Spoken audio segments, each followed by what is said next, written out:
brinquei com a Fernanda no começo, pessoal, eu vou mostrar para vocês então, né? Mas eu tenho lá com os alunos da Unicuritiba, como a gente tem feito as aulas por live também, enfim, então a gente do direito não é assim dos mais afetos à tecnologia, mas sempre que a gente tem alguém da comunicação ou da área de marketing na família, a gente acaba aprendendo algumas coisas. Então eu estava primeiro querendo saber, decidindo se eu ia aparecer para vocês com um filtro assim ou se eu ia aparecer com a minha cara mesmo, né? Mas então para contar para vocês que dá para usar os filtros de câmera do Snapchat aí, se vocês quiserem, tá?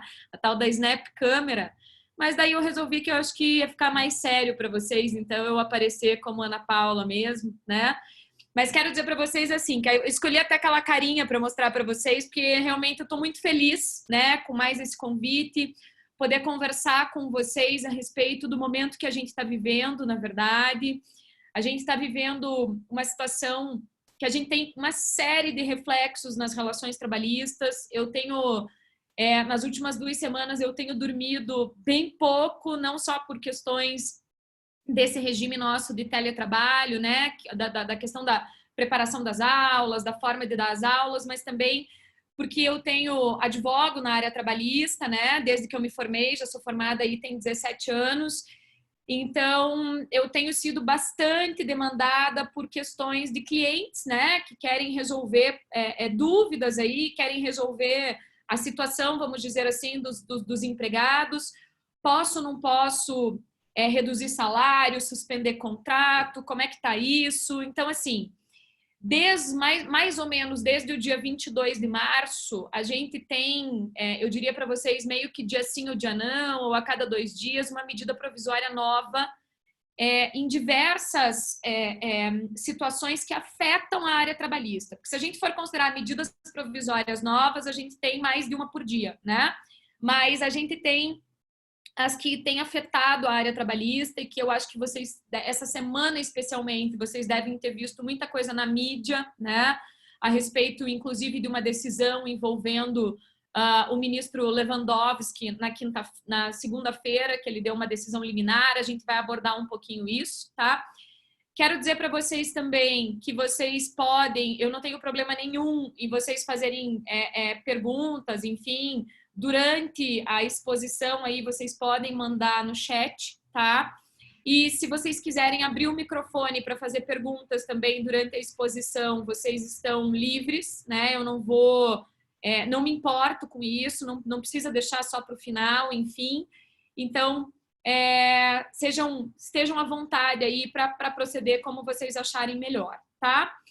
Bem, eu queria primeiro fazer um introdutório com vocês, lembrando que uma das primeiras questões envolvendo o coronavírus aqui no nosso país, em termos legislativos, foi a lei número 13.979, tá? 13.979, de 6 de fevereiro. Então, vejam vocês que, na verdade, o nosso poder legislativo ele já estava preocupado, né, com essas situações envolvendo o coronavírus e atento para questões que poderiam vir posteriormente.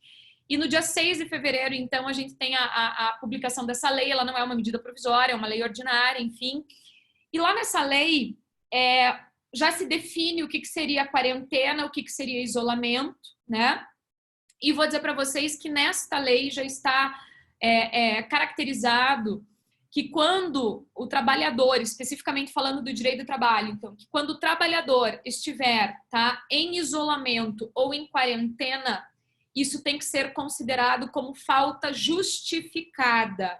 O que seriam faltas justificadas? Então, veja, se a gente for olhar para o que a gente já tem previsto na legislação antes disso, a gente vai encontrar faltas justificadas, especialmente lá no artigo 473 da CLT, que vocês vão lembrar daquelas hipóteses que tem lá: casamento, falecimento, questões envolvendo prestação de vestibular, acompanhar filho pequeno no médico, a questão de tratamento de câncer, enfim, né? Claro, atestados médicos também, tá? Aí vocês têm lei que prevê, que traz regras a respeito de procedimentos eleitorais, que daí tem quem trabalha em eleição tem direito a 2 faltas justificadas, enfim. Bom, então, a lei 13.979, ela já alçou as situações de isolamento e de quarentena, a falta justificada. O que a gente tem que tomar cuidado? Porque a gente tem usado essas expressões, isolamento, quarentena, enfim, afastamento, como sinônimos, de certa forma. Mas quando a gente está travando uma conversa jurídica, a gente precisa tomar cuidado, então, em relação a isso, porque os efeitos jurídicos são distintos. O que nós que estamos em casa, sem estar com a doença, com a suspeita, ou sem ter tido contato sem ter retornado de uma viagem ao exterior, né? Nós estamos vivendo um momento de distanciamento social. Esse distanciamento social tem alguma implicação trabalhista para efeitos de não trabalhar? Não, né? Aí a gente vai ver o que não é falta justificada, não se confunde com falta justificada em que eu estou sem trabalhar e o empregador está pagando os meus dias de trabalho normalmente, né? A gente está vivendo, a maior parte da população está vivendo um momento de distanciamento social para evitar o pico, para, né, aplacar a curva do contágio, para a gente não ter um colapso do sistema de saúde. Agora, quando a gente tem as situações, né, identificadas de forma médica, de forma técnica, então, que é caso de isolamento, porque você está com o vírus, né, ou você teve contato muito próximo com quem está com o vírus, ou a situação da quarentena, que você teve contato, mas você não tem exata certeza, enfim. Então, o que acontece aqui?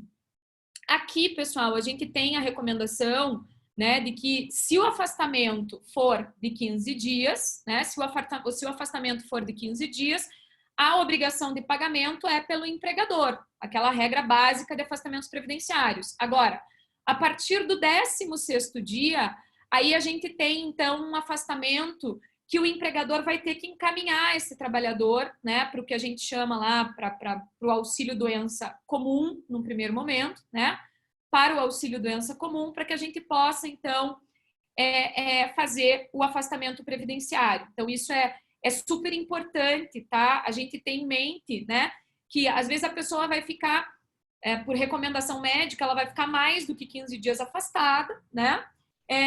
E o empregador, ele não tem a obrigação de efetivamente arcar, custear com todos esses dias de afastamento, tá? Então, a gente até, pessoal, tem uma portaria, né, que saiu do próprio INSS, até porque a gente tem alguns casos, no primeiro momento, recomendação médica, de que se for um afastamento de apenas alguns dias, as pessoas, uma recomendação médica que o Ministério Público do Trabalho, né, emplacou, de pedir para as empresas a compreensão de que se o trabalhador informar que ele está numa situação de quarentena, porque ele teve contato com alguém que tem o vírus, enfim, ele está esperando alguns dias para ver se ele não apresenta os sintomas, que o empregador não exija desse trabalhador o atestado médico, né, para comprovar esse afastamento, até nos termos da Lei 13.979, tá, como falta justificada, porque hoje a gente ia até o atendimento, né, de um hospital ou de um posto de saúde, de uma unidade de pronto atendimento, enfim,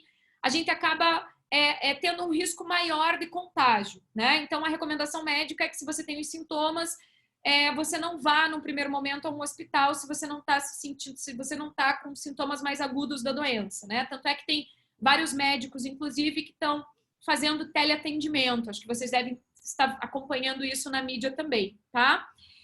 E aí, como eu dizia, o próprio INSS, agora no dia 7 de abril, né? Então, foi na terça-feira dessa semana, publicou uma portaria, né, a portaria 9381 de 2020, que justamente tende a simplificar um pouco, né, esses protocolos, esses pedidos de auxílio-doença, né? Então, a gente faz isso tudo de forma online, e daí eles vão dizer ali que tem que ter o atestado médico, então muita empresa está com dúvida nisso, para poder encaminhar para o INSS, não é só de boca, tem que ter o atestado médico, que tem que estar legível, sem rasuras, tá? Tem que conter o carimbo e a identificação do médico que atendeu, tem que ter também informações sobre a doença ou o CID, né? Que daí não é afastamento só pelo Covid-19 aqui qualquer afastamento que seja necessário nesse período. E o prazo estimado também do repouso. Daí, esses atestados, então, eles são submetidos lá a uma análise preliminar da perícia médica do INSS, tá? Aí, claro, vai falar de emissão de atestado falso, enfim, e daí vai trazer procedimentos, né, para avaliação e concessão do benefício ali, então isso é importante. Mas essa é uma dúvida que os meus clientes mesmo estavam trazendo. Para eu poder encaminhar para o INSS, tem que ter o atestado? Tem que ter o atestado, né? Tem que ter o atestado com, então, o CID, inclusive, né? Uma portaria, isso é até interessante, aqui vai dar uma discussão, pessoal. Por quê? Porque a gente tem orientações, pareceres, resoluções, inclusive do Conselho Federal de Medicina, de que a pessoa pode escolher se ela quer que conste no atestado médico dela ou não o CID. Tanto é que, se vocês foram em médico nos últimos tempos e pediram um atestado, possivelmente no atestado ou em algum outro documento, o médico fez você assinar um termo de consentimento. Se você disse não, ponha o CID, o médico fez você assinar lá um termo de consentimento de que você concordava em divulgar o teu CID, né? Então, aqui, para efeitos de afastamento previdenciário, a gente precisa, então, que conste o CID, o período, enfim, tá? Agora, além dessa lei 13.979, então, como eu disse, a partir do dia 22 de março, a gente teve uma série aí, né, de tomadas de medidas do governo por causa envolvendo as questões trabalhistas. A gente tem que lembrar que essas medidas provisórias, elas vieram depois do decreto legislativo número 6, que ele é datado do dia 20 de março, e esse decreto legislativo, ele reconheceu o estado de calamidade pública decorrente do Covid, né? E aí, a gente tem também, além do governo federal, uma série de medidas de governo estaduais, né? Eu não sei se vocês viram, na data de ontem, a gente teve uma decisão liminar do ministro Alexandre de Moraes, no STF, determinando que as autoridades locais podem sim, que os governos locais podem sim tomar medidas que sejam dissociadas do governo federal, conforme o estado, né, em que cada unidade, aí, vamos dizer assim, que cada localidade esteja passando, porque de fato o que a gente tem visto, inclusive pela mídia, é que as situações de contágio, elas não estão iguais, né, no nosso país. E nem poderia ser diferente, né, pessoal? Nós estamos falando do nosso país, um país aí de dimensões continentais, a gente nem tem como ter, efetivamente falando, uma isonomia de contágio aí em todas as regiões, né? Enfim, essa medida provisória que veio, então, a primeira delas foi a 927, tá? E a 927, ela veio se referindo à força maior, tá? Que a CLT define como, lá no artigo 501 da CLT, inclusive, elas faz referência, esse artigo 501 da CLT, ela faz referência a que força maior é um acontecimento imprevisível e para o qual o empregador não concorreu, né? E aí a gente tem discussões se isso seria realmente uma situação aí de força maior, enfim, tem uma série de situações sendo discutidas, mas o fato é que essa medida provisória 927, qual tem sido o grande cerne de discussão dela? Ela vem dizendo, já nos artigos de introdução dela ali, pessoal, que se empregador e empregado fizerem ajustes individuais nos termos da medida provisória, das outras providências que ela vai trazer, os ajustes individuais escritos que empregado e empregador fizerem, tá? Que tenham como objetivo a permanência do vínculo de emprego, a gente vai entender já de que forma isso tem acontecido, né? Que esses ajustes individuais, eles estariam sobrepostos, ou seja, eles valeriam mais, entre aspas, né? Do que instrumentos coletivos, legais e negociais, tá? Desde que respeitados os limites da Constituição. Então, a própria medida provisória, ela vem e reconhece que a Constituição é a nossa lei maior e que qualquer outra tratativa que venha, né, ela tem que ter como fundamento de validade, ela tem que ter como parâmetro a Constituição Federal. Então, isso, na verdade, diz muita coisa, a gente já vai entender por quê, tá? E quero lembrar vocês que quando eu mencionar instrumentos coletivos, eu estou falando de negociação coletiva, ou seja, eu estou falando de acordo ou de convenção coletiva de trabalho. Bom, e a primeira situação que veio com essa medida provisória, né, a primeira pergunta que se fez era o seguinte: Posso reduzir salário do meu empregado? Né? Porque eu, empresa, eu estou numa situação econômica agora complicada, porque afinal de contas, eu estou com as minhas atividades aí, meu estado determinou que eu não posso funcionar, por exemplo, né? Eu estou com um problema de caixa, eu posso reduzir salário dos meus trabalhadores, tá? Ou ainda, posso suspender o contrato? Bom, essa pergunta eu posso responder para vocês que a medida provisória 927, então, ela veio dizendo que era possível suspender o contrato do trabalhador por 4 meses sem pagar nada para ele, colocando ele em curso, tá? Telepresencial. Então, telepresencial não, curso à distância, né? Então, não é nem telepresencial, porque telepresencial tem que ter uma sala com uma televisão passando lá para mim. Não, não.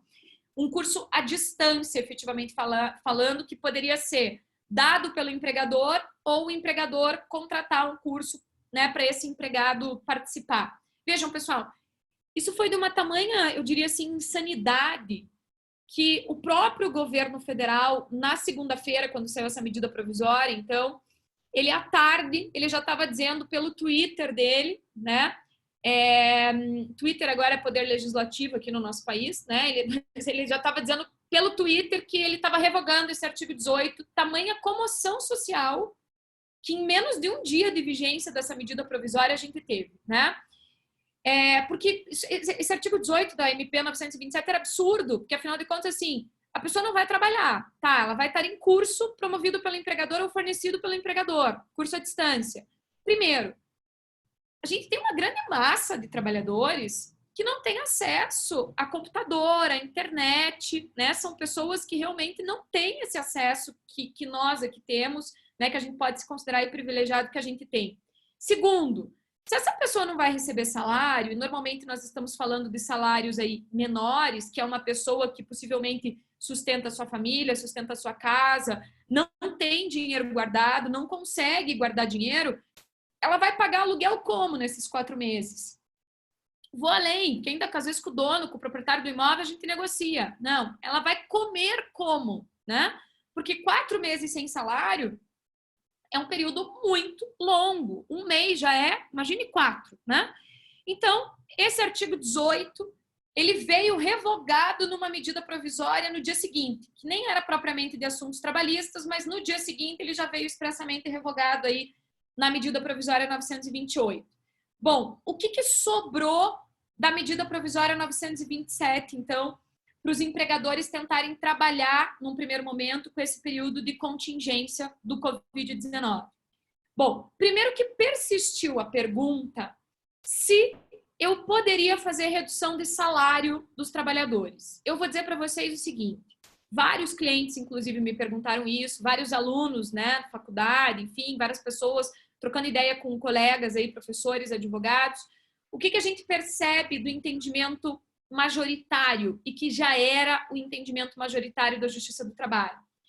Se a gente pegar o artigo 503 da CLT, eu quero chamar a atenção de vocês que o artigo 503, ele está exatamente dentro do capítulo da CLT que fala da força maior, que a medida provisória 927, como eu falei agora há pouco, citou o artigo 501, que define força maior.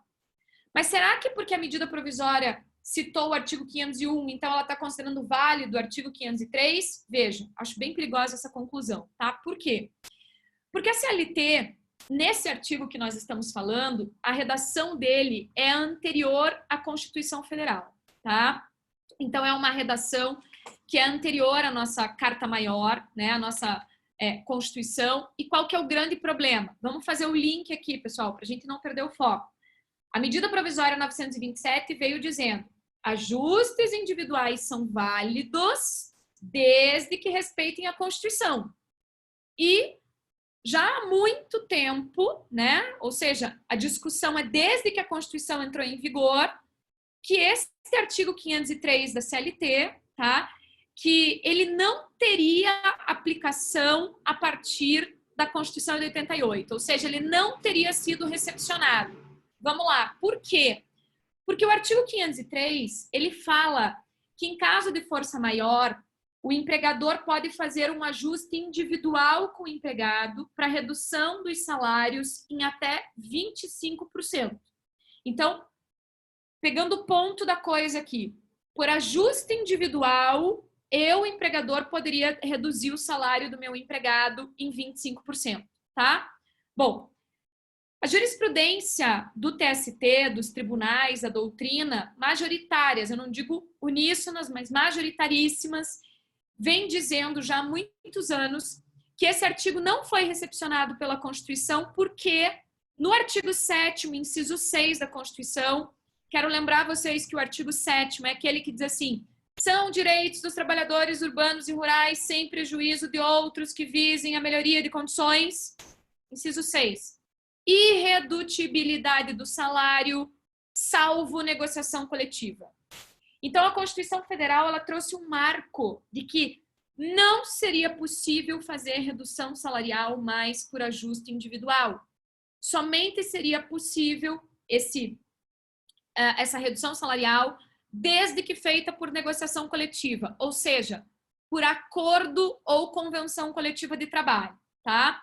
E aí eu quero chamar a atenção de vocês, pessoal, que aqui é uma coisa até um joguinho de palavras, um joguinho gramatical, mas muitas pessoas dizem, né, e afirmam isso, na verdade, com propriedade, né? Eu particularmente me filio a essa corrente, enfim, de que se o legislador constituinte, né, se o constituinte tivesse permitido este ajuste individual do artigo 503, a redação da Constituição Federal 503 da CLT, a redação da Constituição Federal seria outra, tá? E a gente cita um exemplo de outro inciso do próprio artigo 7º. O inciso 13, ele vai dizendo assim, que a jornada, que os limites de jornada são de 8 horas por dia e 44 semanais, salvo acordo ou convenção coletiva que faça uma compensação. Neste caso, o legislador usou a palavra acordo, seria de forma isolada, então o acordo poderia ser individual entre empregado e empregador, e ele colocou a característica, a palavra coletiva do lado de convenção só, tá? Então, quer dizer, aqui eu poderia ter tanto ajuste individual quanto negociação coletiva.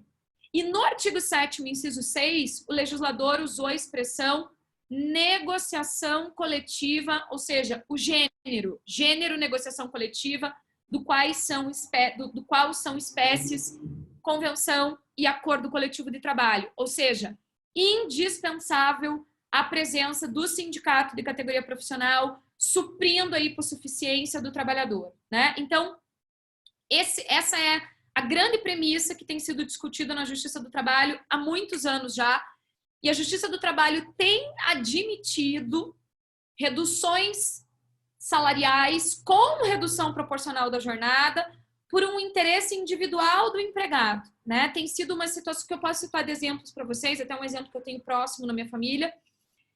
Uma prima minha que depois que ela teve bebê, ela pediu, né, para reduzir jornada e reduzir salário, o empregador dela concordou, fizeram um ajuste individual, enfim, né, e esse tipo de ajuste tem sido validado pela Justiça do Trabalho, tá? Então, tomem muito cuidado, porque tem muita gente falando aí na internet, em lives, em Facebook, pensando simplesmente o artigo 503 da CLT e dizendo é válido, pode reduzir, tá? Mas, prof, o que você orientou quem te perguntou? Eu fiz toda essa explicação que eu fiz para vocês, tá? E ainda citei mais uma lei. A gente tem que tomar cuidado, tá? Porque a gente tem ainda a Lei 4923 de 1965, que é uma lei que já é anterior à Constituição Federal, tá? Que fala da possibilidade de redução salarial, ela já fala em negociação coletiva, tá? E daí até tem uma divergência na doutrina se essa lei já não teria revogado tacitamente o artigo 503 da CLT, mas tem gente que defende que não, porque tem gente que diz que o artigo 503 está falando de força maior, enquanto a lei 4923 está falando de conjuntura econômica, de crise econômica, tá? Que crise econômica, num primeiro momento, crise econômica por si só, a Justiça do Trabalho não tem até identificado como situação de força maior. Então, aqui a gente tem uma situação delineada desta maneira. o entendimento que prevalece é de que o artigo 503 da CLT por si só não teria sido recepcionado, então, que não dá para fazer redução salarial por mero ajuste com o trabalhador. E daí, pessoal, me parece que corrobora esse entendimento que eu estou falando para vocês a reforma trabalhista. Porque a reforma trabalhista, quando ela fala nos artigos 611A e 611B da CLT, o que pode ser negociado e o que não pode ser negociado, ela vai especificamente dizer que é possível, por negociação coletiva, fazer redução de salário, e daí um dos parágrafos, o parágrafo 3º do artigo 611A da CLT diz assim, até pode fazer, mas tem que dar uma contrapartida para o trabalhador, e esta contrapartida é garantia de emprego pelo período, no mínimo, da vigência da negociação coletiva. Então, pode reduzir salário ou jornada, mas tem que dar garantia de emprego. Então, para quem estava ainda dizendo assim, não, mas eu quero reduzir, sei do risco, mas eu quero reduzir, por mero ajuste individual. Então, o que eu orientei? Então, você vai fazer isso, colocando também redução da jornada, colocando garantia de emprego, né? Ou seja, dando contrapartidas para o trabalhador para dizer que você está respeitando minimamente, então, outros direitos, e você está respeitando também o que a própria medida provisória se propôs, que é a manutenção dos postos de trabalho, tá? A medida provisória, ela veio prevendo expressamente outras formas de conseguir afastar os trabalhadores do local de trabalho por causa da questão do distanciamento social que a gente está vivendo, tá? Porque daí, lembrando, aqueles casos de propriamente isolamento e quarentena, o tratamento é distinto, atestado médico, né? Agora, quando a gente está falando desse distanciamento social, então eu tenho clientes que não podem abrir, tenho clientes aí que prestam serviços para outro e que o tomador fechou as portas, então eles não têm onde colocar esses empregados para trabalhar, então as empresas começaram a demandar a gente, o que a gente faz? Então a medida provisória veio trazendo algumas situações, pessoal. A questão, ela veio flexibilizando regras com relação à concessão de férias, tá? Com relação a teletrabalho, com relação a banco de horas, né? Eu quero falar um pouquinho a respeito desses pontos aí para vocês, então. Então, a gente tem, num primeiro momento, a medida provisória falando da possibilidade de colocar o trabalhador em regime de teletrabalho. Quero lembrar com vocês que a CLT já traz essa modalidade desde a reforma trabalhista de forma mais regulamentada, está lá no artigo 75A e seguintes da CLT. Lá fala de um acordo entre empregado e empregador, fala que o empregado que está em regime presencial e vai para teletrabalho é de imediato, mas que aquele que está em teletrabalho, se eu quero botar ele para regime presencial de novo, tem que ter 15 dias aí de espaço para ele poder reprogramar a vida para voltar a trabalhar presencial. Enfim, tem uma série de regras, né? Tem que ter lá um aditivo contratual, prévio, enfim. A medida provisória, pessoal, veio dizendo aqui que essa alteração de regime do trabalhador, né, de presencial para teletrabalho, é a critério do empregador. Então, ele só vai comunicar o empregado disso, e essas comunicações elas podem ser eletrônicas aqui nos termos da medida provisória, até porque não teria sentido eu exigir uma comunicação presencial com documento presencialmente assinado, se eu estou justamente falando que eu estou adotando a medida por causa de distanciamento social para evitar aglomerações, né? Então, pode-se colocar o trabalhador em regime de teletrabalho sem precisar da anuência dele, né?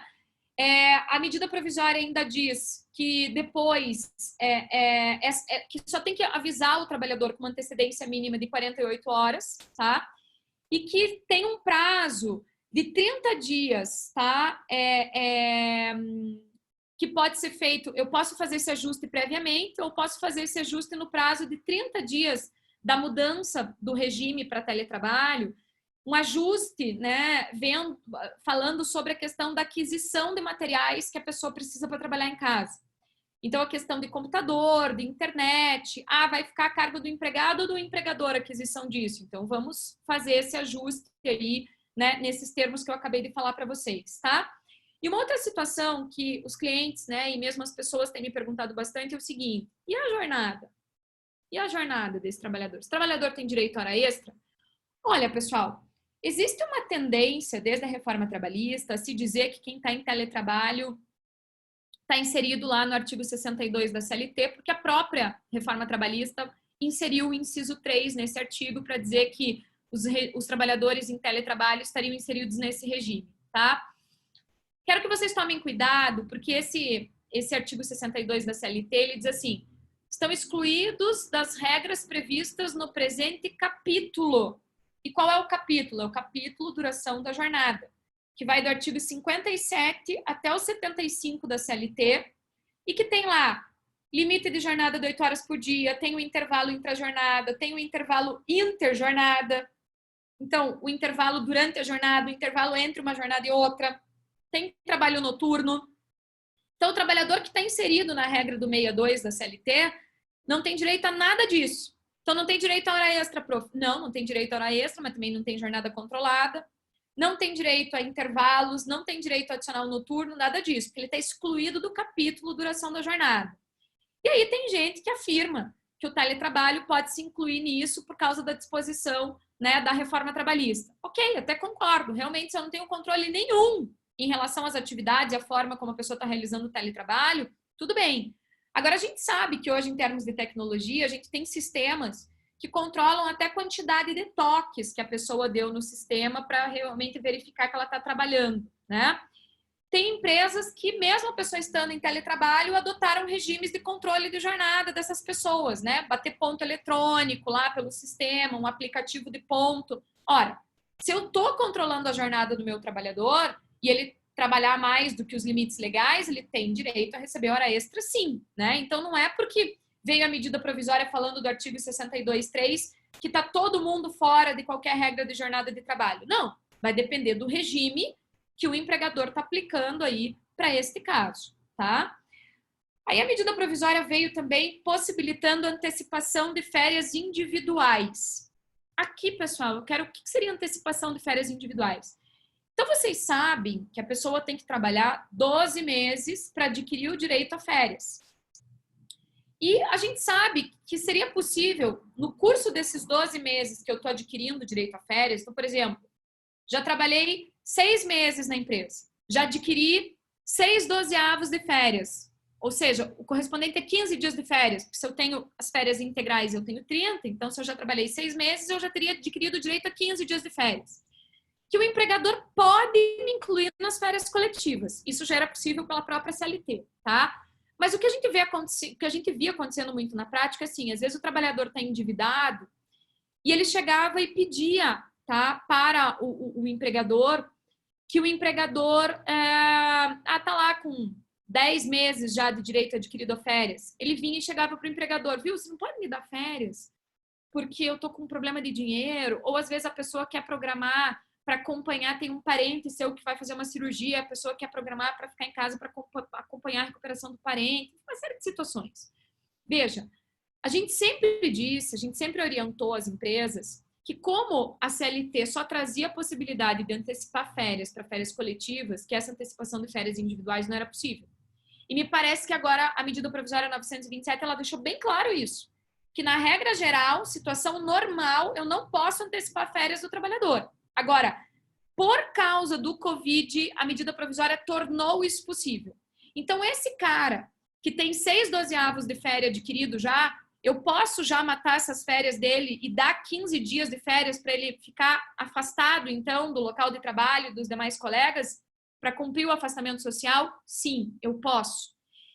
Mas, Ana, eu posso também antecipar os outros 15 dias de férias que ele nem trabalhou ainda? Sim, a medida provisória diz que sim. Então, podemos fazer um ajuste individual aqui nesse sentido. E qual foi a outra vantagem que o legislador trouxe para essa antecipação de férias individuais? O pagamento. Porque como é que é a regra do pagamento de férias normalmente da CLT, pessoal? Eu tenho que pagar 2 dias antes do início das férias, tá? As férias são pagas antes de eu sair de férias, então, já com o terço constitucional. Então, a remuneração acrescida do terço. Com a medida provisória, o terço, o empregador pode pagar lá em dezembro, dessas férias antecipadas, lá no dia 20 de dezembro, junto com o 13º, tá? E os dias de férias agora, ele não precisa pagar antes. Ele tem até o 5º dia útil do mês subsequente ao início das férias. Então, se o primeiro dia de férias desse trabalhador que se antecipou foi aí dia 23 de março, tá? Você vai colocar o pagamento no 5º dia útil agora do mês de abril, desses dias de férias. Você não precisa pagar antes. E daí, pessoal, aqui a gente tem um grande perigo. Por quê? Porque logo depois de tratar de férias individuais, a medida provisória falou de férias coletivas. E a única formalidade que foi dispensada para as férias coletivas é de comunicar o sindicato e a entidade local, né? Hoje, antigo Ministério do Trabalho, hoje aqui a Secretaria das Relações de Trabalho, comunicar pelo menos 15 dias antes do início das férias coletivas, né? Então, a medida provisória veio dizendo que essas comunicações aí, elas estão dispensadas, né? O que eu preciso fazer é comunicar tanto das férias individuais quanto das coletivas dos trabalhadores com 48 horas de antecedência aí, mas não preciso, para as férias coletivas, comunicar essas autoridades que falamos, né? A autoridade local da Secretaria das Relações de Trabalho e o sindicato, tá? Agora, veja, a medida provisória não trouxe a mesma regra de pagamento das férias coletivas do que ela trouxe para as férias individuais. Então, eu estou vendo muita empresa na prática concedendo férias coletivas, como férias coletivas, e se aproveitando dessa regra do pagamento, tá? Mas me parece que aqui, eu sei que tem gente falando coisas diferentes, mas o que eu estou vendo é que o entendimento majoritário, que essa vantagem de pagar o terço lá em dezembro e pagar os dias de férias no mês subsequente ao início, isso foi para as férias individuais e não para as férias coletivas, tá? Ah, professora, mas... Não. O legislador teria redigido a medida provisória de outra maneira se fosse assim. E lá na CLT, pessoal, eu quero que vocês entendam que para a gente enxergar essa história do pagamento, a CLT, quando ela trata de férias, ela primeiro fala, a partir do artigo 129, primeiro fala de aquisição do direito, depois de concessão das férias, regras de concessão, daí ela fala de férias coletivas e daí ela vai falar de pagamento. Ou seja, as regras de pagamento valem para os dois casos, tá? O que não é a situação aqui, porque aqui, na medida provisória, essas vantagens de pagamento, elas estão localizadas nos artigos que falam só das férias individuais, no capítulo das férias individuais, da antecipação de férias individuais. Férias coletivas, o capítulo das férias coletivas é outro na medida provisória. Então, aqui a gente tem um perigo bem grande para quem está tratando o pagamento de forma igual para as duas, tá? E depois, fala a medida provisória também do aproveitamento de feriados. Então, o que eu posso fazer como trabalhador aqui para conseguir manter o distanciamento social? Eu posso, por ajuste individual, considerar que dias desse afastamento agora correspondem a trabalho em feriados futuros, tá? E a medida provisória fala que os feriados, desde que eles não sejam feriados religiosos, porque feriados religiosos daí dependem da anuência do trabalhador, os outros feriados, sejam eles federais, municipais, estaduais, tá? O empregador pode fazer esse ajuste. A professora me dá um exemplo do 7 de setembro, que é um feriado nacional e não é um feriado religioso. Posso dizer que um dos dias de afastamento agora corresponde à folga do feriado de 7 de setembro, então a pessoa está gozando a folga agora e vai trabalhar no feriado de 7 de setembro? Sim. Eu vou ter que pagar depois com 100% esse feriado? Não, porque a pessoa está tendo a folga já, tá? Então, a gente tem essa situação importante aí. Outro exemplo, feriado de 15 de novembro. Posso antecipar já? Posso. E os religiosos? Aí eu vou depender da anuência do trabalhador, tá? E a outra situação que essa medida provisória trouxe foi a situação relacionada a banco de horas. Então, eu posso colocar os trabalhadores em banco de horas agora, tá? Então, eles estão sem trabalhar e eu estou computando o saldo negativo no banco de horas. E eles vão ter um prazo maior do que a gente tem na lei hoje, que o prazo máximo de banco de horas hoje é de 1 ano. Eles vão ter um prazo de 18 meses após o retorno, tá? Do estado aqui de calamidade, tá? Da cessação do estado de calamidade, enfim, do encerramento do estado de calamidade pública, eles vão ter um prazo de 18 meses após para trabalhar essas horas que agora ficaram negativas, né? Isso é vantagem para o empregador, o banco de horas, o pessoal não deixa de ser, tá? Por quê? Porque eu vou fazer um ajuste com o trabalhador, por exemplo, 1 hora extra depois, 1 hora que eu trabalhar depois, pode ser 1 hora no banco de horas agora. Eu não preciso necessariamente ter a regra de que 1 hora extra vale 1h30 de crédito no banco de horas. E veja, se é uma empresa que é comum a realização de horas extras, é bem vantajoso fazer o banco de horas para o empregador. Por que é vantajoso para o empregador? Porque esse trabalhador, se eu fosse pagar no recibo de salário dele a hora extra, eu pagaria com adicional de 50%, e hora extra tem natureza salarial, então ela entra para a base de cálculo de outros direitos, né? Férias, 13º, FGTS, enfim, tá?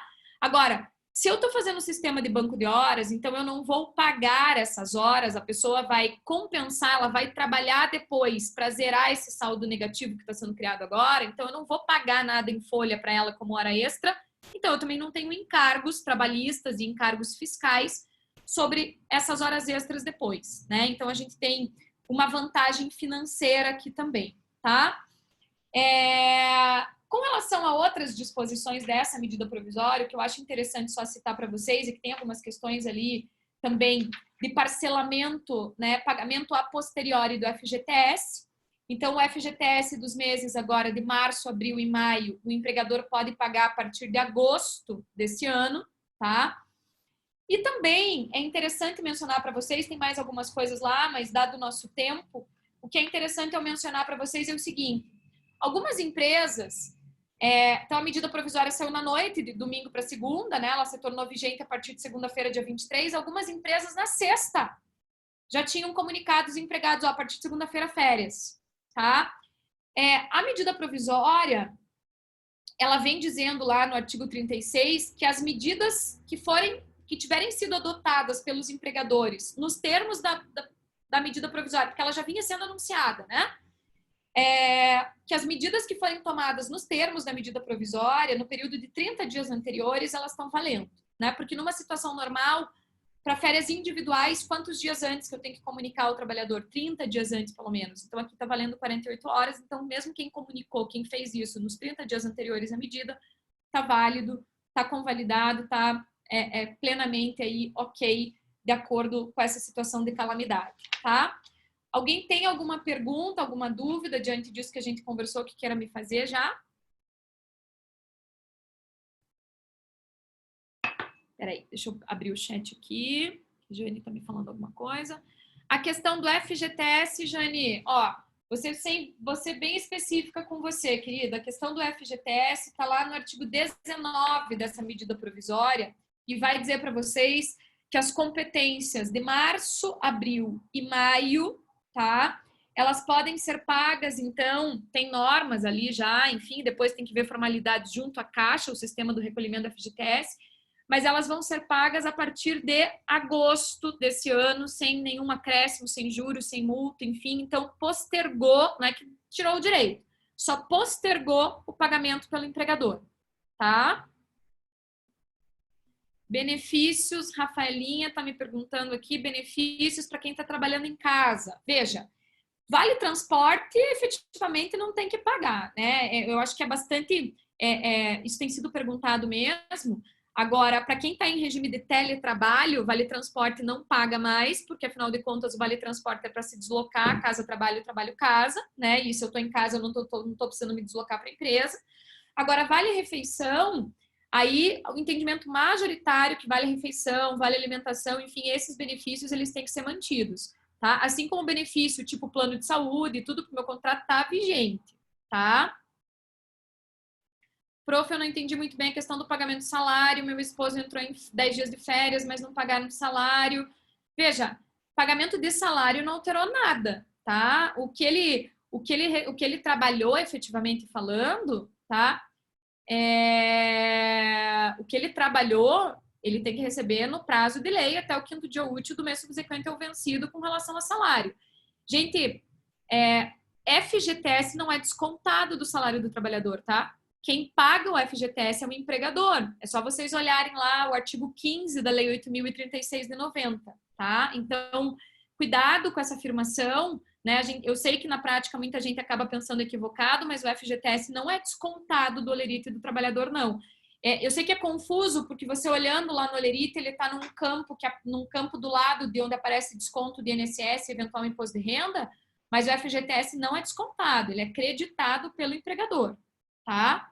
Não, Cleonice, exatamente. O empregador não pode deixar o trabalhador sem salário por essa primeira medida provisória. Não pode, tá? Agora, No dia 1º de abril, não é mentira, gente, no dia 1º de abril, daí Brenda, já vou te responder também, a gente teve uma nova medida provisória, que é a 936, e essa medida provisória veio agora muito melhor redigida, mais detalhada, e ela veio possibilitando ajuste individual, tá? Em alguns casos, não é em tudo, ela veio possibilitando ajuste individual para redução de salário com redução de jornada ou suspensão do contrato, tá?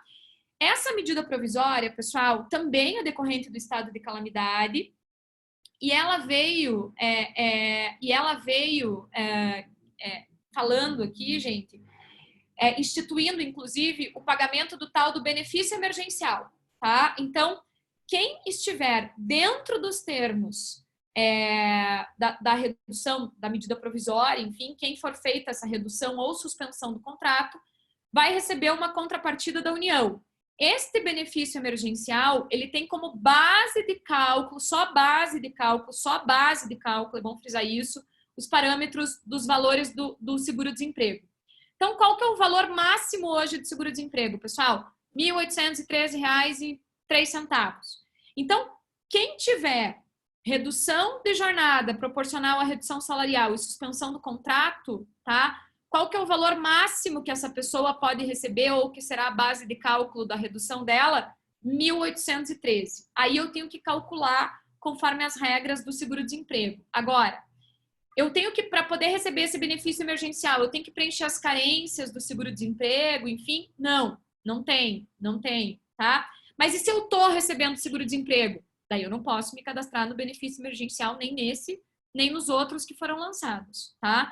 Até porque, para poder me cadastrar no benefício emergencial, né, o empregador que me cadastra tem que ser empregado. Então, autônomo, pessoa jurídica, essas contratações aí por pessoa jurídica, por MEI, nada disso entra na medida provisória 936. Tem que ver se se enquadra em outras situações, mas não nessa, tá? E aí, quem pode ser afetado por essas medidas de redução de salário e jornada e suspensão do contrato? Trabalhadores urbanos, rurais, domésticos também podem, aprendizes também. O trabalhador intermitente pode, mas o trabalhador intermitente, ele no máximo vai receber por 3 meses R$600 de benefício emergencial, tá? Os outros trabalhadores, até se a pessoa às vezes tem 2 contratos de trabalho ao mesmo tempo e ela tiver redução de jornada e salário ou suspensão nos 2, ela cumula os benefícios? Sim, cumula, um para cada contrato, tá? Agora, quais são os percentuais? Antes de eu falar dos percentuais, eu quero primeiro ressaltar para vocês o seguinte, que a medida provisória veio dizendo assim, para quem ganha até 3 salários mínimos, ou seja, até R$ 3.135, as providências da medida provisória podem ser por mero ajuste individual, acordo individual entre empregado e empregador. E para quem ganha acima do teto, então acima de 12.202 e pouquinho, dois tetos da Previdência, né? Da 12.202 e uns centavos. Para quem ganha 12.202 e alguns centavos e tem curso superior, também pode ser por ajuste individual. Agora, esse cara que ganha de 12.202 para cima e não tem curso superior, e para esses trabalhadores acima de 3.135 e até 12.202, aquele cara com o curso superior, essa faixa intermediária, obrigatoriamente já tinha que ser por negociação coletiva. O que o ministro Lewandowski fez na segunda-feira, numa DIN, ajuizada pela Rede de Sustentabilidade? Ele deu uma liminar, acolhendo em parte o pedido, dizendo assim, não é só comunicar o sindicato dos ajustes individuais, nesse caso da medida provisória 936, porque a própria medida provisória diz, se fizer para ajuste individual, tem que comunicar só o sindicato. Ministro Lewandowski veio e disse bem assim, não é só comunicar o sindicato.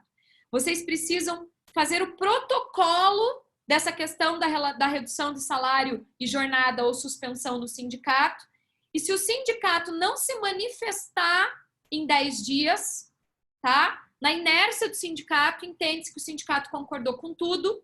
Agora, caso o sindicato se manifeste, é preciso obrigatoriamente daí fazer por negociação coletiva. É isso que ele está dizendo lá na medida, na liminar que ele concedeu na segunda-feira e que gerou maior polêmica, pessoal, porque essa medida provisória, na verdade, ela traz discussões ainda com relação àquilo que eu falei para vocês de redução de salário e jornada ser constitucional ou não, por mero ajuste individual, tá?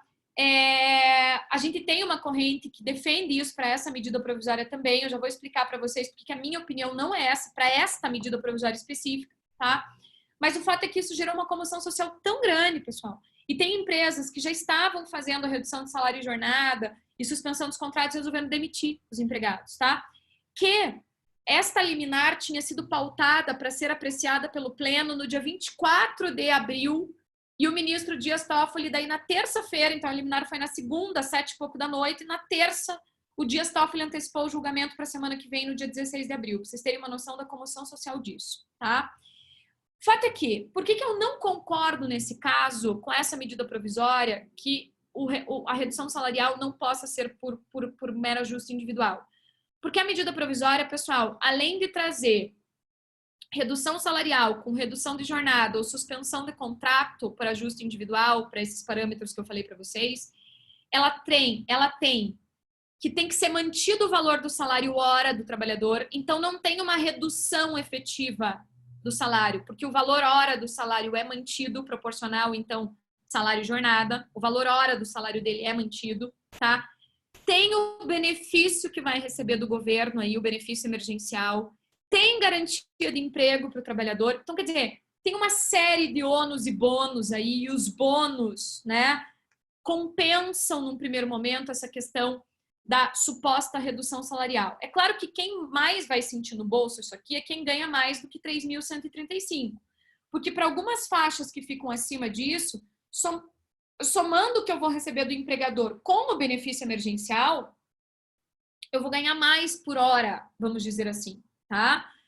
Com a minha redução de jornada, considerando a minha redução de jornada também, tá? Então, a gente tem aqui uma situação bem complicada que foi gerada com essa liminar, tá? Quero dizer para vocês que a redução de salário com redução de jornada, ela pode ser feita nos parâmetros de 25%, 50% e 70%, tá? Tem que ser comunicada ao trabalhador com 48 horas antes, certo? A comunicação pode ser eletrônica, só que não é só uma comunicação, pessoal. Isso depende de um aceite do trabalhador também. E se o trabalhador não aceitar, não posso dar justa causa nele, porque ele não é obrigado a aceitar, tá? Outra coisa importante, pessoal, quando a gente fala em suspensão do contrato, redução de salário e jornada, 90 dias. Suspensão do contrato por 60, tá?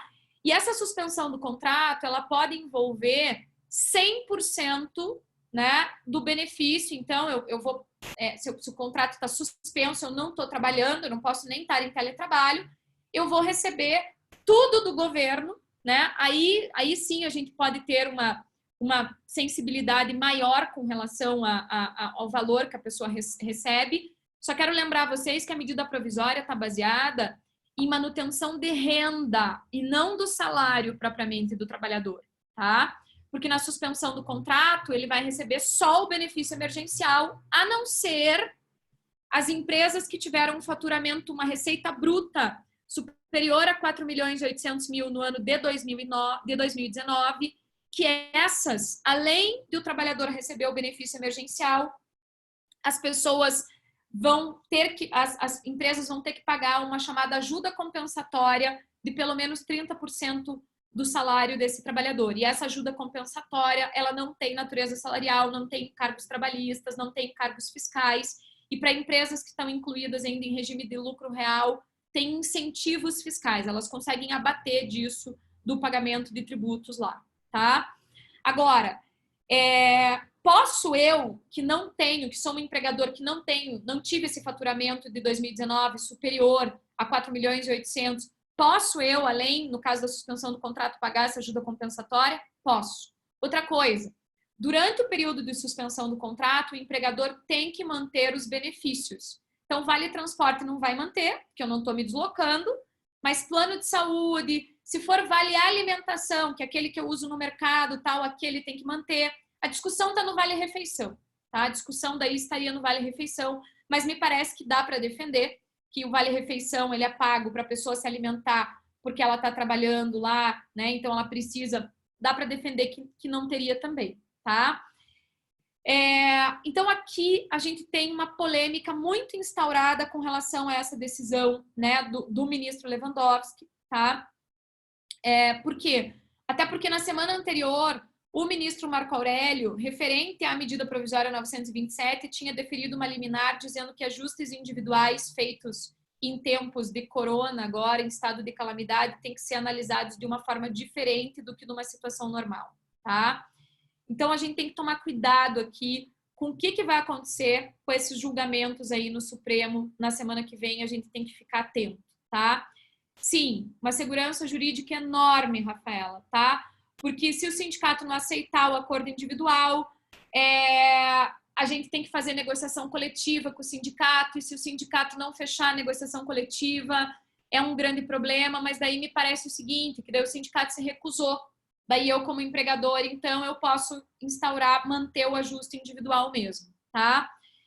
Sim, os sindicatos foram bastante enfraquecidos, né, com a perda da contribuição sindical obrigatória, mas me parece que esse não é o momento dos sindicatos fazerem o que alguns estão fazendo, de dizer assim, faço o acordo, valido o acordo, desde que me seja pago o valor da contribuição X ou Y, né? Não, está na hora do movimento sindical mostrar sua importância. O movimento sindical é muito importante, na verdade, para o direito do trabalho. A gente, como sociedade, tem uma concepção errada do sindicalismo e do movimento sindical. A gente tem uma concepção culturalmente negativa disso, né? A gente está errado, porque o sindicalismo é muito importante para o direito do trabalho, essa possibilidade de negociação, de conversa mais próxima para a realidade de cada empregador, tá? Só que o problema é que agora a gente tem um momento que os sindicatos precisam ser cautelosos, precisam ser, na verdade, perspicazes, no sentido de conseguir